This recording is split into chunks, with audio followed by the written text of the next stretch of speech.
If you're working in sustainability, you know the feeling all too well. You are absolutely drowning in data, right? But what do all those numbers actually mean for a company's bottom line? Today, we're going to dive into a really powerful framework that's designed to cut right through that noise.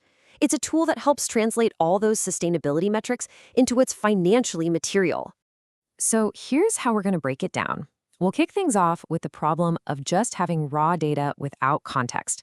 Then I'll introduce you to the five-factor test, and we'll walk through each of the five factors. After that, we'll see how it works in the real world with a case study, and then we'll wrap up with why this framework is such a game changer. Let's get into it. All right, so let's start with a challenge that is probably familiar to every single one of us in this field. We have more sustainability reporting than ever before, which is great. But, just like with a financial statement, a single data point all by itself, it's rarely useful. In fact, it usually just brings up more questions than it answers. Take this number, for example. Now, this is real data from a huge multinational's annual report. It's the amount of water they used per ton of production. And yeah, it's an improvement from 2.01 the year before. So on the surface, you'd think, hey, that's progress. But what is this number really telling us? Exactly. Is this a real meaningful gain in efficiency, or is it just statistical noise? How does it stack up against their competitors? And maybe most importantly, how much of that water was pulled from regions that are already water-stressed, where scarcity could create some serious operational risks down the line? To make this number useful, we need context. We need a way to figure out if this environmental metric has a material financial impact. And that brings us to the solution, the five-factor test. It was developed as part of the SASB Standards research process, and you can think of it as a materiality filter. It's a systematic way to look at a sustainability issue and figure out if, how, and why it's probably going to affect a company's financial performance. At its heart, this is what the test is all about. It gives you a structured lens to evaluate the real connection between some big sustainability topic, like water usage or data security or labor practices, and the actual financial health of a business. It's all about moving from these broad ESG themes to specific, financially relevant insights. So, how does this filter actually work? Well, it's built on 5 distinct but totally interconnected factors.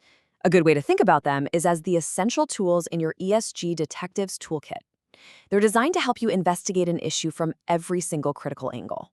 And here they are. Just seeing them all together gives you a sense of how comprehensive this test really is.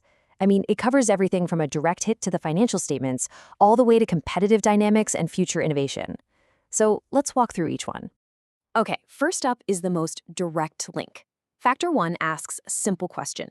Can we draw a straight line from this sustainability issue directly to the company's financials? This could be something like increased operating costs, risks to revenue, maybe an asset losing its value, or even a higher cost of capital. The key here is identifying where an issue might actually show up on an income statement or a balance sheet. Factor 2 looks at the external rules of the game.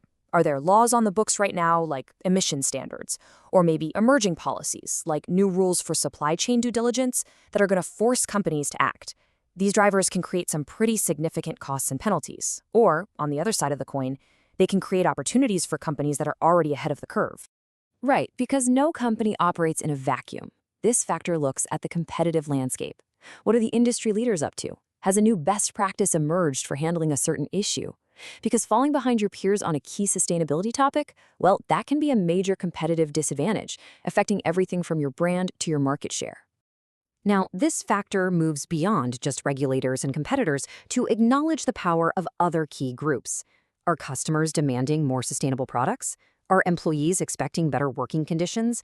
Are community groups or NGOs applying pressure? These social trends can have a direct impact on sales, on brand loyalty, and even on a company's fundamental license to operate. And finally, we look forward. Factor 5 is all about the upside. It asks if tackling a sustainability issue can actually spur innovation and create new value. This could be anything from developing a more efficient product to creating a circular business model or using new tech to solve an environmental problem. This is where sustainability really shifts from just managing risk to being a driver of competitive advantage. Okay, So that's the theory. Now let's put this test to work. We're going to apply it to a really complex and, frankly, highly visible issue, the social and environmental impacts of the chocolate supply chain. Now, within the SASB standards, this issue is a key disclosure topic for the entire processed foods industry. So this gives us a nice, formal starting point for our analysis. It grounds what we're doing in an established industry framework. The specific challenge we're going to look at is the persistent, heartbreaking issue of child labor in cocoa farming. Now, this isn't just a human rights tragedy. For a chocolate company, it is a massive business risk. So let's run it through our 5 factors. Starting with factor 1, the financial impacts are pretty clear. Companies have to invest in really expensive monitoring and remediation programs to audit their supply chains. That's a direct hit to operating expenses. And then you have factor 4, which, wow, is just huge here. Consumer and NGO awareness is through the roof. Any credible link to child labor is a severe risk to that company's brand reputation, which can hammer sales and erode consumer trust that took decades to build. Turning to legal and competitive pressures, we see even more evidence of materiality. For factor 2, there's a growing body of international law around supply chain due diligence, and that creates clear compliance risks.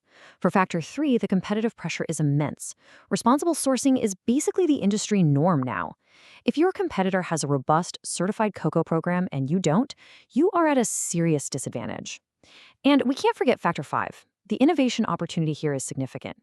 Companies that invest in advanced traceability tech or create new direct sourcing models, they aren't just managing risk. They're building a more resilient supply chain and a powerful brand story that can become a true competitive advantage. So, as that chocolate example shows, the 5-factor test gives you this comprehensive 360-degree view. It takes you from a single headline or one piece of data to a structured analysis of financial risk and opportunity. And that is why this framework is so valuable. It bridges that gap between raw data and strategic action. And here's the real payoff. By applying this test, you can assess the full spectrum of risks, everything from regulatory fines to brand damage. You can more intelligently compare how different companies are tackling the exact same issue. For management, it helps figure out where to put resources. And critically, it creates a common language for investors and companies to have a meaningful conversation about what really drives long-term value. This quote from the source material really just gets to the heart of it. Sustainability issues aren't somehow separate from business performance. They are an integral part of it. Without understanding these industry-specific challenges, you just can't see the full picture. But more than that, you can't see which companies are truly getting ready for the future. So the next time you look at a sustainability report, don't just see the data. You now have the tool to dig deeper. You can run any issue through these 5 factors to uncover the real story. And not just a story of risk, but one of innovation, of resilience, and of a tangible strategy for future-proofing the business. The question is, which companies are writing that story?